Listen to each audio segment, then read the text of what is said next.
오늘 저 제칫솔 가져왔습니다. 경제협력개발기구라고 하는 국제적인 단체가 있습니다. OECD라고 부르기도 해요. 2025년 기준으로 회원국이 좀 늘어나서 38개 나라가 되어졌는데 전 세계 200개 정도 나라가 있습니다. 그 세는 기준에 따라 좀 달라요. 유엔에서 인정한 나라의 숫자가 다르고 그 다음에 국제적인 관행으로 부르는 나라가 달라서 숫자는 좀 들쭉날쭉합니다만 한 200개 정도의 나라가 지구상에 존재합니다. 그 나라들 중에 38개 나라라고 하면 눈치를 채시겠지만 좀 먹고 사는 나라들입니다. 잘 사는 나라들이죠. 정치적인 성격이 조금은 달라졌지만 어떻든 경제적인 그런 협력을 해서 다른 가난한 나라들을 어떻게 좀 도와줄까라고 하는 것을 생각할 정도로 여유 있는 나라가 이 OECD 세계 경제협력개발기구에 속한 나라입니다. 그런데 이 나라들 중에서 대한민국이 1등 하는 게 있습니다. 열해 동안 1등 했습니다. 제일 잘하는 게 뭘까요? 자살입니다. OECD 국가 중에서 자살률이 몇 년 동안 가장 높아요. 2024년의 통계를 보니까 10만 명당 24.8명, OECD 전체 국가 10.7명의 자그마한 2배나 됩니다. 다른 잘 사는 나라에 비해서 한국 사람은 스스로 목숨을 끊는 비율이 2배나 높다는 것이죠. 이 1위의 자리를 마치 부동으로 내가 지켜야 되겠다라고 하는 것처럼 몇 년째 지키고 있습니다. 참담한 현실이죠. 가장 중요한 이유는 뭐냐 하면 낮은 자존감이라고 지적을 했어요. 자존감의 결핍이 우리로 이런 어려운 일들을 겪게 하죠. 난 아무것도 아니야. 그러니 사라져도 돼. 가데스 바네아에서 이스라엘 백성들의 발목을 붙든 것도 바로 이런 생각이었습니다. 여러분 아시는 것처럼 가데스 바네아라는 곳은 1년 정도 이스라엘 백성들이 광야를 지나와서 이제는 가나안 땅에 들어간 목전에 있었던 도시였죠. 도시라기보다 마을이었습니다. 그곳에서 이스라엘의 각 12지파에 한 사람씩을 선택해서 40일 동안 그들이 살아가야 할 땅을 다 정탐하고 돌아오게 합니다. 12명의 정탐꾼이 돌아와 보고한 내용들이 좀 달랐어요. 10명의 사람들 못 간다고 했습니다. 그 땅에 사는 사람들이 너무 커서 갈 수가 없다라는 얘기죠. 자, 그 얘기를 33절은 이렇게 말합니다. 거기서 또 네피림 후손 아낙 자손 대장부들을 보았나니 우리는 스스로 보기에도 메뚜기 같으니 그들이 보기에도 그와 같았을 것이니라. 땅이 참 좋은데 그 땅에 이미 주인이 있고 그 주인들이 너무 크다라는 얘기입니다. 기골이 장대한 사람들에게 자신을 비추어 보고 스스로를 메뚜기라고 알았습니다. 그들도 그렇게 생각했을 것이라고 확신하게 이르릅니다. 하나님이 선물로 주신 것인데 믿지 않았다는 얘기죠. 좀 전에 우리가 인사로 나누었던 것처럼 믿음은 우리의 삶에 가장 중요한 것이고 삶을 이끌어가는 원동력이 되어야 하는데 이스라엘은 잃어버리고 말았습니다. 자, 그 벌로 그들은 광야를 38년 동안 방황하게 되어졌죠. 하지만 그 벌이 시작되기도 전에 사실은 오늘 이 가데스 바네아의 사건을 읽으며 그들은 마음속으로부터 이미 망해버린 사람들이 아닌가 하는 생각을 하게 됩니다. 우리도 이런 말 참 잘해요. 내가 뭘 가진 게 있기를 하나, 배움이 깊기를 하나, 뭐 이런 얘기 쉽게 잘합니다. 미국에 옮겨와 사는 한인들 늘 입에 달고 사는 말 중에 하나 있죠. 우리는 마이너리티잖아. 우리는 소수민족이잖아. 몇십 년을 살아도 여전히 그런 생각을 떨쳐버리지 못하는 경우가 정말 많죠. 우리는 거의 내가 한국말 참 잘하잖아 이렇게 말하지 않습니다. 난 영어도 못해 이렇게 말합니다. 한국말을 할 줄 아는 미국 사람들은 얼마나 될까요?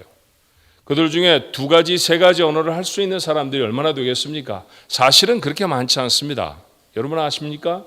영어를 정확하게 구사할 수 있는 사람들도 그렇게 생각처럼 100% 다 모두 다 그럴 것이다 라고 생각하지만 그렇지 않다는 통계도 있었습니다. 어느 날 학교에 다녀온 아이가 시무룩하게 주저앉아 있습니다. 엄마가 달래죠. 오늘 뭐해? 기분 나쁜 일 있었어? 뭐 학교에서 좋지 않은 일이 있었어? 그랬더니 아이가 하는 대답이 이런 거예요. 엄마, 나 바본가 봐요. 근데 엄마가 깜짝 놀래요. 아니, 아이의 입에서 엄마한테 나 바본가 봐 그렇게 말하니까 속도 상했겠죠. 너 바보 아니야. 그런데 왜 선생님이 나보고 바보라고 해? 아마 학교에서 무슨 문제를 풀거나 그랬을 때 잘못 풀었는데 이 주의 깊지 못한 선생님이 그만 이 아이에게 바보라고 불렀던 모양입니다. 엄마, 선생님이 나보고 바보라고 그래. 아니야, 실수는 다 할 수 있어. 넌 절대로 바보가 아니야. 근데 엄마, 왜 학원 선생님도 나한테 바보라고 그러지? 예. 기분이 나빠서 학원에 갔더니 아마 학원에서도 문제를 잘 못 풀었던가 봐요. 학원 선생님도 좀 더 가볍게 그렇게 또 바보라고 했던 모양입니다. 아니라니까 엄마가 아무리 생각해도 학원을 바꿔야 되겠다. 선생님 좋은 사람 아니다. 너 바보 아니야. 절대 아니야. 근데 엄마, 애들도 날 만나면 자꾸 나보고 바보라고 해. 엄마가 화가 났습니다. 네가 바보가 아니라니까 이 바보 같은 놈아. 우스갯소리로 누군가가 만들어냈을 거예요. 그런데 자기 자신이 바보라고 확신을 하면 그런 사람은 결국 다른 사람을 통해서 자신이 바보라는 사실을 확인하고야 만다는 얘기죠. 기억하셔야 합니다. 내가 나 스스로를 정의해내지 못하면, 내가 누구다라고 하는 사실이 확실하지 않으면 세상이 나를 정의해버립니다. 자, 세상이 예수님을 어떻게 생각했을까요? 세상이 어떻게 예수님을 정의했습니까? 목수의 아들이라고 했습니다. 별 볼 일 없는 사람이라고 했죠. 학벌이 좋지 않은 사람, 배움이 없는 사람이라고 했습니다. 먹는 거 무지하게 좋아하는 사람, 먹기를 탐하는 사람이라고 부르기도 했죠. 불량한 사람들과 어울리는 사람이라고 했고 사람들을 현혹시키는 사기꾼이라고 했습니다. 심지어 귀신 들린 사람이라고 말하는 사람도 있었습니다. 여러분, 이런 얘기들을 누군가가 내게 적용해서 말한다고 하면 우리는 어떨까요? 참 마음이 아플 거예요. 고통스러울 것입니다. 근데 주님도 그러셨나요? 주님은 어떻게 하셨습니까? 요한복음 8장 12절에 말씀해 보니 예수께서 또 일러 가라사대 나는 세상의 빛이니 나를 따르는 자는 어둠에 다니지 아니하고 생명의 빛을 얻으리라. 예수님은 세상 사람들이 뭐라 하든 그 자신이 빛이라는 사실을 잊지 않으십니다.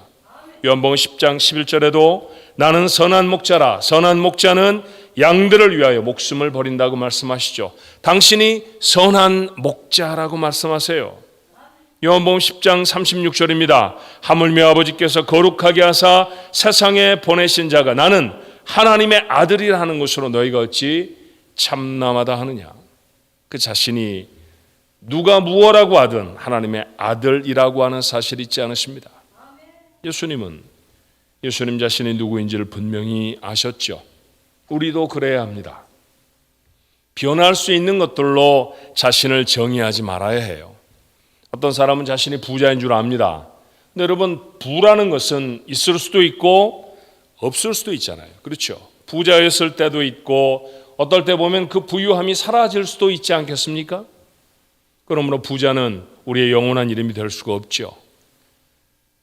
어떤 분은 한 회사를 운영하고 경영하는 사장일 수도 있습니다. 나는 사장님입니다. 누군가 그를 사장이라고 불러줄 수 있겠죠. 근데 회사를 다 하고 나면 어떻게 됩니까? 그럼 더 이상 사장이 아닙니다. 그 회사를 문을 닫게 된다든지 경영을 그만두게 된 다음에도 그는 사장일 수 없죠. 만약 자기가 자기 스스로 사장이라고 정의하며 산 사람이 있었다고 하면 그 회사가 없어져 버리면 그는 아무것도 아닌 사람이 되지 않을까요? 건강한 사람이라고 스스로를 생각하는 사람이 있습니다. 여러분, 우리가 살아가면서 병들 수 있잖아요. 건강이 나를 규정하고 정의하는 것이 되어진다고 하면 건강을 잃어버리면 아무것도 아닌 사람이 되어버립니다. 이 이름들을 잃어버리면 자신도 잃어버리게 되죠. 우리에게는 바뀌어지지 않을 이름이 있습니다. 이사야 43장 1절은 이렇게 말하죠. 야곱아, 너를 창조하신 여호와께서 이제 말씀하시느니라. 이스라엘아, 너를 조성하신 자가 이제 말씀하시느니라. 너는 두려워 말라. 내가 너를 구속하였고 내가 너를 지명하여 불렀나니 너는 내 것이라. 하나님이 우리에게 말씀하십니다. 너는 세상이 뭐라고 해도, 이 세상이 어떤 곳에 있어도 너는 변함없이 언제나 어느 시절이나 내 것이다. 신약의 버전으로 읽으면 어떤 표현이 될까요? 요한복음 1장 12절에 이렇게 말하죠. 영접하는 자, 곧 그 이름을 믿는 자들에게는 하나님의 자녀가 되는 권세를 주셨으니. 하나님의 자녀입니다. 나는 하나님의 것입니다. 소유된 종이 아니라 하나님의 자녀인 줄로 믿습니다. 그러므로 우리가 우리의 자녀를 사랑하듯 하나님은 나를 사랑하시죠. 어려움과 고통스러운 환경이 있어도 하나님은 여전히 나를 사랑하신다라고 하는 사실을 잊지 않아야 합니다. 이게 확실하면 아무리 어려운 문제 앞에서도 자신을 메뚜기라고 비하하지 않아요. 우리의 자존감, 그것은 우리의 정체가 무엇인지를 확실하게 하는 데서부터 출발해야 할 줄로 믿습니다. 여러분은 하나님의 자녀입니다. 여러분은 하나님의 것이고요. 언제나 하나님이 여러분을 도우신다는 사실을 절대로 잊지 않게 되어지기를 바랍니다. 하지만 우리가 살아가는 세상 속에서 닥쳐오는 문제가 참 많죠. 이 우리가 알고 있는 우리 스스로가 깨닫게 되어진 이 정체성을 더 분명하기 위해 우리는 몇 가지 질문을 해야 합니다. 그 첫 번째 질문은 아마도 우리가 누구를 기쁘게 하는 삶인가 하는 것을 질문해야 할 거예요. 베드로와 요한은 예수님의 제자였죠. 예수님이 하늘로 올라가시고 난 다음에 제자들은 어쩌면 두려웠을 수 있을 것입니다. 늘 모든 일은 주님이 다 하셨잖아요. 기적도 주께서 베풀어 주셨고 저들의 삶에 필요한 소소한 것들도 다 예수님이 채워주셨습니다. 그런데 그 예수님이 더 이상 계시지 않죠. 그런데 그들이 나아가 하나님의 이름으로 하나님의 일들을 감당합니다. 그 중에 한 사건은 사도행전 초반부에 나타나는 성전 미문에 앉아 있었던 안진뱅이를 고치는 일이었어요. 베드로와 요한이 유대인들이 늘 하는 것처럼 기도의 시간에 성전으로 올라가고 있었습니다. 성전으로 올라가는 많은 문들 중에 기도하기 위해 올라가는 문, 장사하기 위해 올라가는 문, 문들의 종류가 좀 달랐죠. 그런데 그 문은 기도하러 올라가는 문이었어요. 미문이라고 붙여진 아름다운 문이었습니다. 그런데 바로 그곳에 안진뱅이가 구걸을 하고 있습니다. 기도하러 가던 베드로의 마음이 감동이 돼서 그에게 묻습니다. 도대체 이곳에 이렇게 서 있었던 이곳에 이렇게 앉아 있었던 시절이 얼마나 그에게 되었을까요?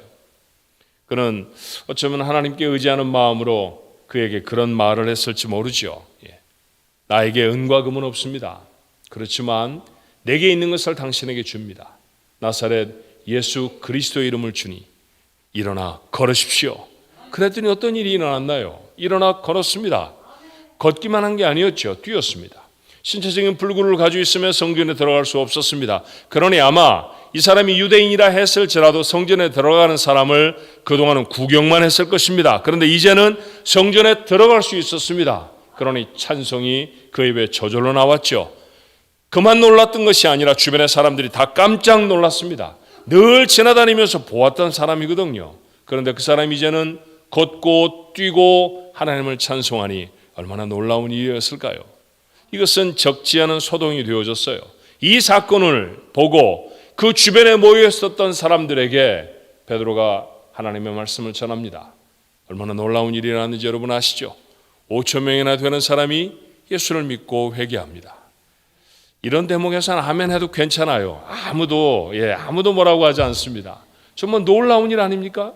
베드로와 같은 사람이 어떻게 복음을 전했길래 그 완고한 유대인의 마음에 하나님이 허락하시는 기적이 일어나 그들이 하나님의 사람들이 되어졌을까요? 자, 큰일이 났습니다.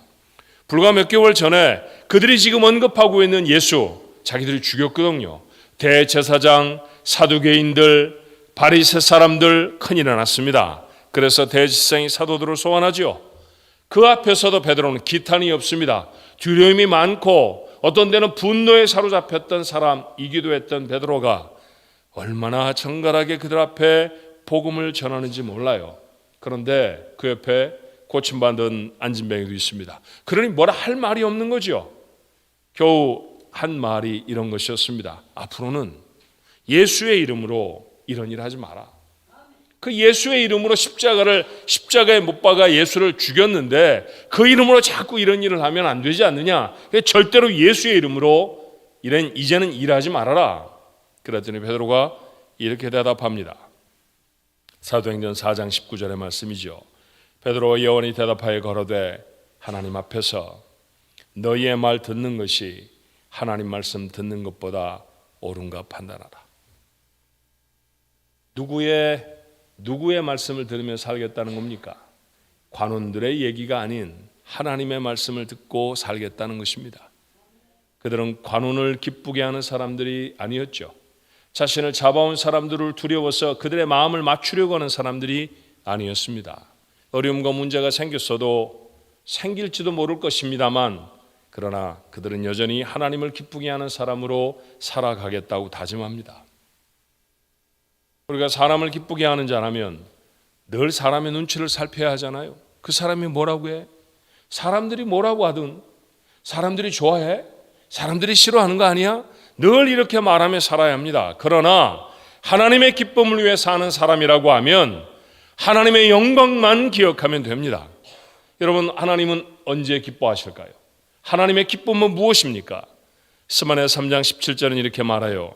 너희 하나님 여호와가 너희 가운데 계시니 그는 구원을 베푸실 전능자시라. 그가 너로 인하여 기쁨을 이기지 못하여 하시며 너를 잠잠히 사랑하시며 너로 인하여 즐거이 부르며 기뻐하시리라 하리라. 놀랍지 않습니까? 하나님은 무엇 때문에 기쁘신가요? 하나님은 나 때문에 기쁘십니다. 하나님은 우리 때문에 기쁘십니다. 내가 구원을 받고 내가 하나님의 사람으로 살아가고 내가 하나님 안에 있는 것이 하나님의 기쁨입니다. 그러니 사랑하는 조한가족 여러분, 눈치 볼 필요가 없습니다. 뭔가를 더 이루기 위해 고민하지 않아도 됩니다. 내가 하나님과 함께하는 것, 그것이 하나님의 기쁨인 줄로 믿습니다. 그 하나님의 기쁨을 위해 사는 그런 우리 가족들이 되시기를 주님의 이름으로 축원합니다. 한 가지 더 생각해 본다고 하면 우리에게 우선순위는 무엇인가 하는 것이어야 합니다. 저뿐만이 아니라 여러분도 다 그런 경험이 있을 것입니다만 저희들이 한국에서 학교를 다닐 때에는 학기의 중간에 시험 본다 그래서 중간고사도 있었고요. 학기 말에 본다 그래서 학기 말고사도 있었습니다. 이 시험들이 주는 중압감이 대단했죠. 그렇죠? 예, 과목도 어찌 이리 많은지 범위도 참 많았습니다. 그 공부를 해내야 되는데 혼자 하면 잘 못하니까 친구들끼리 모여서 하지요. 예, 종종 어떤 집에 이제 모여서 우리가 공부하기로 하면은 모임을 일단 먹어야 되니까 라면부터 먹습니다. 배가 불룩할 정도로 라면을 때려 먹고요. 라면만 먹는 게 아니라 간식도 먹어야 되잖아요. 그렇죠? 그래서 과자도 또 신나게 먹습니다. 그러면 찾아오는 생리적인 현상이 있어요. 뭘까요? 졸립니다. 먹고 배가 부르니 졸릴 수밖에 없잖아요. 자, 친구들에게 말합니다. 야, 우리 조금만 자자. 정말 그렇게 말했어요. 한 번도 우리 넉넉하게 자고 아침에 일어나자 그랬던 적 없습니다. 우리 조금만 자자. 잠깐 자고 일어나서 공부하자. 그런데 일어나 보면 아침이에요. 야, 이거 참 낭패입니다. 공부하기로 모였는데 한 일이라고 한 무엇을 했느냐 하면 라면밖에 먹은 게 없는 거예요. 그리고 시험을 망쳐버린 경우가 제게는 종종 있었습니다. 여러분 어떠셨나요? 지금도 생각해 봐요. 그때 만약 순서를 바꿨으면 어땠을까? 라면 먹고 간식 먹고 잠자고 그 다음에 공부하기로 하지 말고 공부 열심히 하고 그리고 라면 먹고 간식 먹고 잠잤으면 그러면 훨씬 더 성적 잘 받았을 겁니다. 그렇죠? 인생의 후회스러운 시간들은 어쩌면 우선순위가 틀려져서 그런 것 아닐까요? 우리가 오늘 살아가면서도 삶의 중압감, 스트레스를 만나는 가장 중요한 이유가 있다고 하면 어쩌면 그것은 우리의 우선순위가 잘못되어졌기 때문일 수 있습니다. 예수님은 그래서 이렇게 말씀하시죠. 마태복음 6장 33절에 너희는 먼저 그의 나라와 그의 의를 구하라. 그리하면 이 모든 것을 너희에게 더하시리라. 하나님의 나라, 하나님의 의 구하며 삽니다. 우리가요. 그런데 오늘 주께서 말씀하시는 것은 하나님의 나라, 하나님의 의를 구하지 않는 삶이라는 게 아니에요. 그것을 먼저 구하는 삶이어야 한다라는 것이죠. 여러분, 그 이야기를 들었던 사람들은 대부분 다 먹을 것과 마실 것을 염려하던 사람들이었습니다. 대부분 다 직장이 없었고요. 오늘 하루 먹을 것이 결핍된 사람들이었습니다. 그런데 그들 앞에 말하기를 먹을 것 마실 것이 아니라 먼저 하나님의 나라와 하나님의 의를 구하라는 것이죠. 여러분, 먹을 것과 마실 것보다 시급한 것이 그들에게 더 있었을까요? 예, 주님은 있다고 말씀하십니다. 그것은 바로 하나님의 의였습니다. 이 말씀은 얼마나 시대를 관통하는 통찰력 있는 말씀인지 몰라요. 우리의 삶에도 우리의 삶을 움직이는 가장 큰 동력은 먹을 것과 마실 것이 될 때가 얼마나 많습니까? 우리의 삶의 가장 큰 우선순위는 먹을 것을 구하고 마실 것을 얻는 것에 매달려 있을 때가 얼마나 많은지 몰라요. 예, 생업이지 않습니까? 그건 내 직장인데요. 그래야 먹고 살 수 있지요 라는 말로 모든 것이 다 excuse가 되어지는, 여러분, 그런 시간을 우리는 참 많이 경험합니다. 그런데 주님은 아니라고 하세요. 그게 아닙니다. 먹을 것 마실 것 그 위에 먼저 채워야 할 것이 있습니다. 아무리 먹을 것과 마실 것이 해결이 되어져도 사람이 불행할 수 있죠. 성경은 마음을 지키지 못하면 아무것도 아니라고 말해요. 잠언 4장 23절의 말씀입니다. 무릇 지킬 만한 것보다 더욱 내 마음을 지키라. 생명의 근원이 이에서 남이니라. 마음을 지켜야 합니다. 혼돈되고 복잡한 세상에서 제대로 살아내려고 하면, 복된 인생으로 살려고 하면 그 마음을 지켜야 합니다. 마음을 어떻게 지키면 좋을까요? 우리 이전 세대 우리에게 참 좋은 교훈을 주었던 어거스틴이라고 하는 교보를 우리는 압니다. 그는 이런 중요한 말을 우리에게 전하죠. 우리의 마음에는 하나님 밖에는 채울 수 없는 공간이 있습니다. 우리의 마음속에 비워진 공간이 있다는 거예요. 그런데 그것을 채우는 것은 돈이 아닙니다. 세상의 즐거움이 아닙니다. 하나님으로만 채울 수 있습니다. 하나님밖에 채워질 수 없는 공간, 맞아요. 이 공간이 채워지기 전에는 아무리 진귀한 음식을 가져도, 아무리 화려한 옷을 가져도 우리는 평안할 수도 행복할 수도 없습니다. 이것이 채워지는 것, 이것이 바로 우리의 삶의 가장 최우선 먼저 해야 할 일이라는 것이죠. 하나님의 나라, 뭘 말하는 걸까요? 하나님이 다스리신다라는 얘기 아닙니까? 하나님의 다스리심을 받는 것이 가장 먼저 되어져야 할 일입니다. 오늘 나를 다스리는 게 누굽니까? 세상의 즐거움이고 내가 하고 싶은 것이고 세상 사람들 모두가 다 하는 그런 일들이 아니어야 하잖아요. 10대 소녀가 집에서 제멋대로 삽니다. 친구들과 만나서 밤늦게 들어오기가 일쑤고요. 그리고 아버지가 하지 말라고 하는 것, 엄마가 하지 말라고 하는 것 번번이 합니다.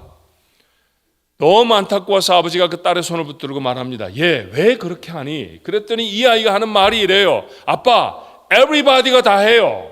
everybody가 다 한다는 거예요. 모두가 다 한다는 거죠. 그때 이 아버지는 그 딸의 손을 꼭 붙들고 그의 눈을 바라보며 이렇게 말했답니다. 얘야, 너는 everybody가 아니야. 너는 모든 사람이 다 아는 사람이 아니야. 너희는 유일한 내 딸이야. 너는 하나님이 사랑하시는 하나님의 딸이야. 그렇죠. 여러분, 우리가 세상을 살아가며 우리를 규정한 것이 하나님의 자녀이고 하나님의 것이라고 하면 우리를 다스리는 게 무엇이어야 합니까? 하나님의 다스리심이어야 할 것입니다. 하나님의 목소리가, 하나님이 내게 원하시는 것이 가장 큰 것인지, 아니면 세상의 사람들이, 세상의 관습이, 우리가 묶여 사는 습관들이 우리가 더 크고 중요한 것인지 가늠할 수 있어야죠. 하나님의 다스리심이 여러분의 가장 중요한, 먼저 채워지는 것이 되어지기를 주님의 이름으로 축원합니다. 하나님의 의입니다. 하나님이 옳다고 하시는 것입니다.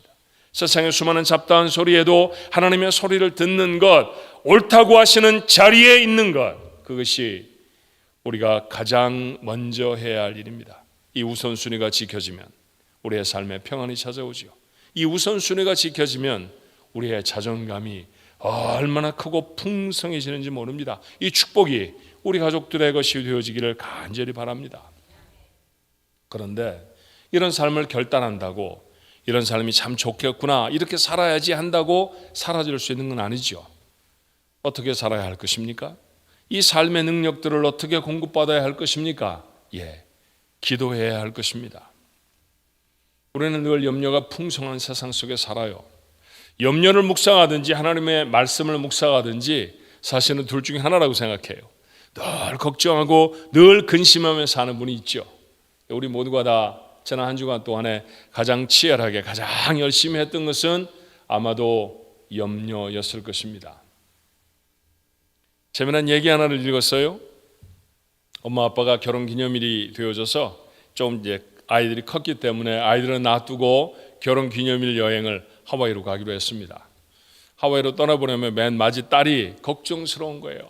비행기가 추락하면 어떡하지? 엄마 아빠가 하와이에 간다는데 그 하와이에 마치 쓰나미가 불어닥쳐서 쓰나미가 찾아와서 그 다 해변을 쓸어버리면 어떡하지? 파인애플 상한 거 먹으면 안 되는데 파인애플 엄마 아빠 그거 잡다가 혹시 잘못되면 어떡하지?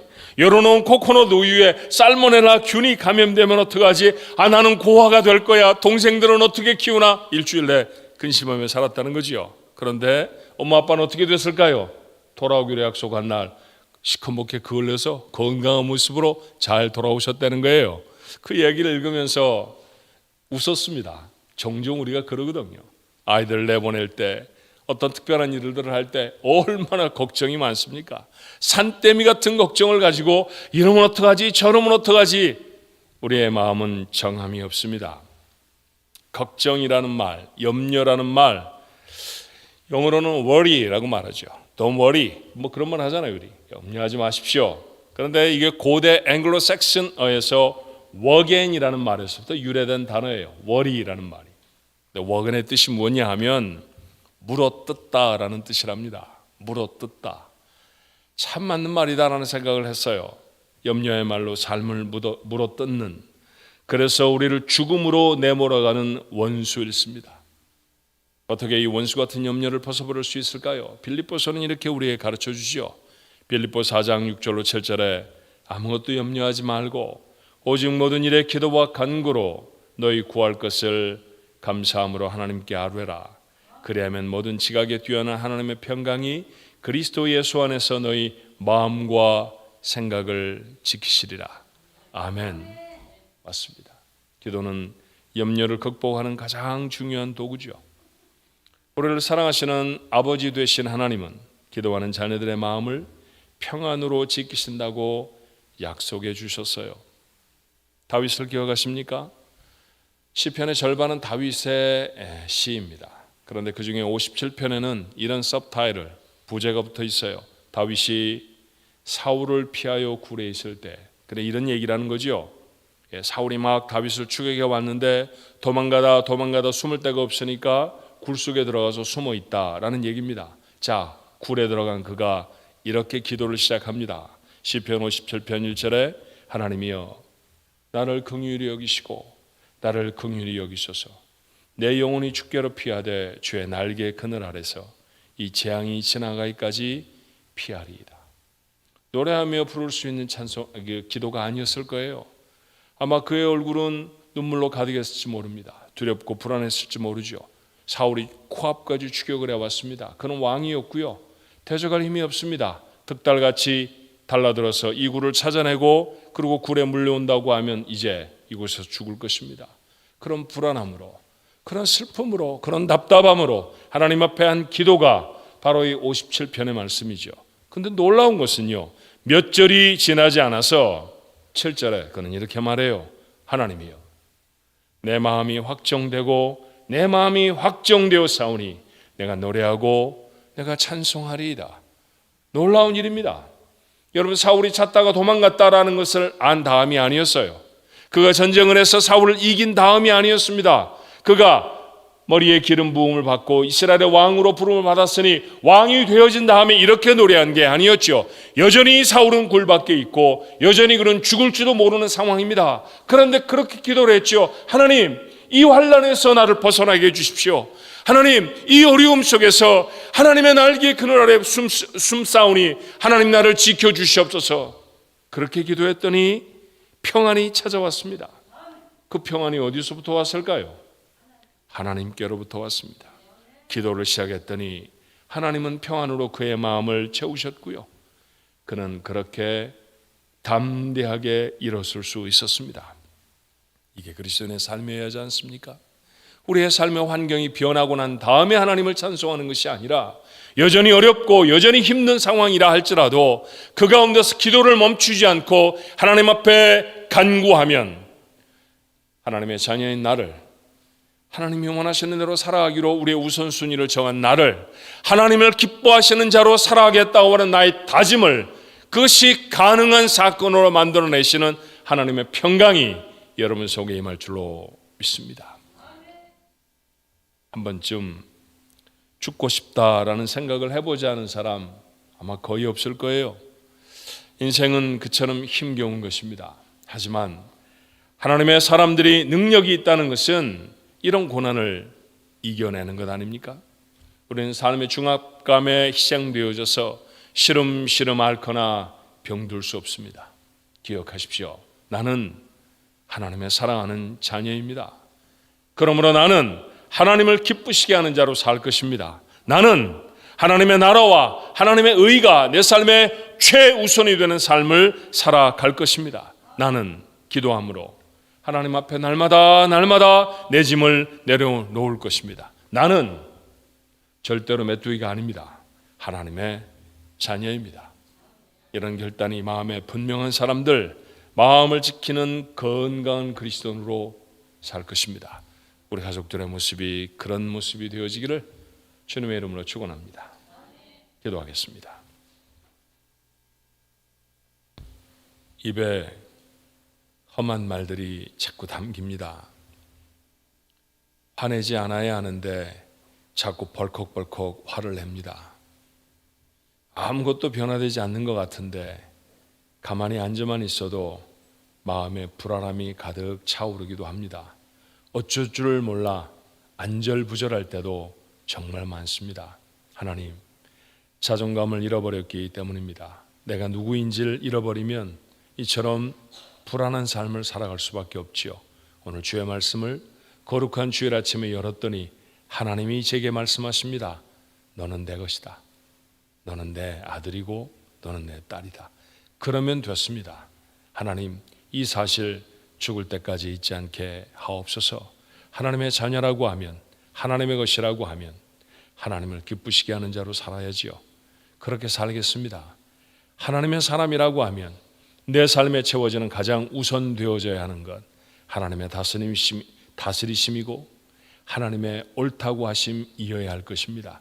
그런데 이런 삶을 감당하기가 쉽지 않습니다. 그러니 무릎을 잡겠습니다. 기도하겠습니다. 간절히 하나님 앞에 간구하겠습니다. 지나간 6개월 혹이라도 하나님 앞에 좀 부족하고 잘못된 삶을 살고 연약하게 살았다고 하면 이제 반환점을 돌아서 다시 올해 주신 남은 6달을 살아낼 힘과 용기를 하나님 기도함으로 채울 수 있도록 축복해 주시옵소서. 이 귀한 기도의 기회로 아버지 하나님, 참으로 저희들이 7월에는 특별 새벽 기도회를 하나님 앞에 갔습니다. 온 가족들 모두가 다 성령으로 충만해지는, 그래서 자신들에게 맡겨주신 삶을 담대하게 감당해낼 수 있는 하나님의 사람들 모두가 되어지도록 역사해 주시옵소서. 오늘 이 아침에도 사랑하는 성도들의 마음을 위로하여 주옵시고 저들의 마음속에 믿음의 심지를 깊이 내려 주시옵소서. 예수님의 이름으로 간절히 기도하옵나이다. 아멘. 우리 하나님 앞에 준비한